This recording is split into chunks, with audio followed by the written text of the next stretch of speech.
Welcome to the second part of the story of Peter Pan, dear friends. Panda Millie is speaking to you once again. Do you still remember what I told you in the first part? Peter Pan took Wendy and her brothers on a magical journey to a land where children never grow up, to Neverland. And this is exactly where our story begins today. One night, when the whole city was asleep and the moon hung high above the rooftops, 3 children rose up into the night filled with stars. They were led by Peter Pan. Wendy, John, and Michael followed him, at first shyly, then with joyful laughter.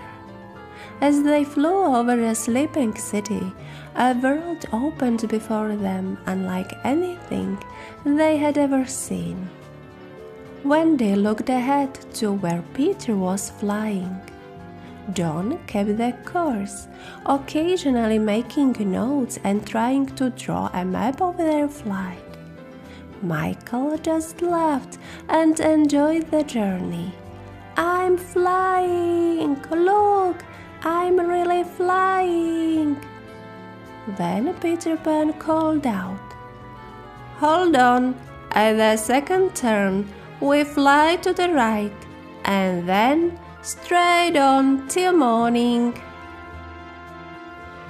They flew for a long time until suddenly something began to emerge from the mist in the distance. It was an island, Neverland. As they flew a little closer to the island, they noticed that in one of the darkest bays, hidden among rocks and trees, a large ship was slowly rocking on the water. A pirate ship. John leaned forward and whispered, "That must be it! The pirate ship!" Wendy added in a slightly tense voice, "It looks scary. Do you see the skull on the flag?" Michael pressed closer to his sister and quietly asked, as if hoping no one would hear him, "What if they see us?" Peter just grinned, a spark of adventure in his eyes, and declared, "That's Captain Hook, my greatest enemy, but don't worry, he hasn't seen us yet. And even if he did, we can fly and he can't." As the children drifted lower through the clouds, the first magical corner of the island began to unfold before them. Every side looked like something out of a fairy tale, and their eyes lit up with wonder. Michael pointed down below and called out, "Wendy, look! There's a waterfall! And that rainbow! It stretches across the whole lake!" John noticed something unusual among the treetops and, holding his breath, said, "And there, that enormous tree! It has a hole right in the middle. It looks like an entrance to a sacred world." Wendy smiled softly, as if she had seen it all before. "This place is exactly like in my dreams."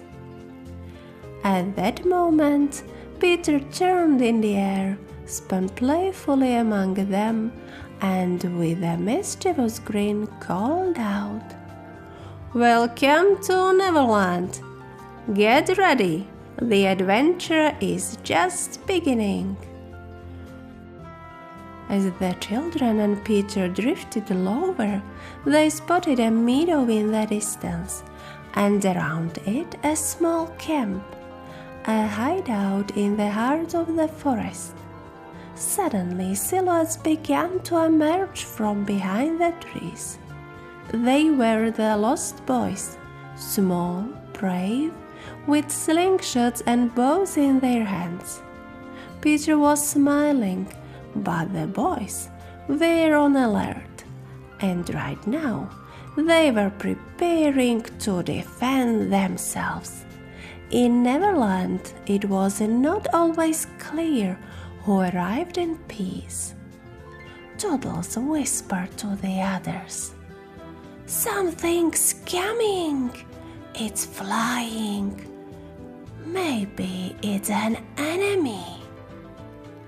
And before Peter could shout anything, one of the boys fired. An arrow shot through the air and... "Ah!" Wendy collapsed into the soft ferns. "Wendy!" Peter cried out and quickly ran to her. He knelt beside her. Her face was pale, her breathing faint. A small wooden arrow had struck her shoulder. Tinky flew quickly to her side and pulled a little pouch of healing dust from her belt. "Don't worry, Wendy, I'll help you." Tinky sprinkled the wound with her healing dust. Peter turned to the boys, his voice sounding different than usual. There was no laughter in it, only sorrow and a touch of anger. "That's Wendy, our friend. She came with me from a faraway world. And you shot her!" The boys fell silent. The quiet among the trees was so thick it could almost be cat.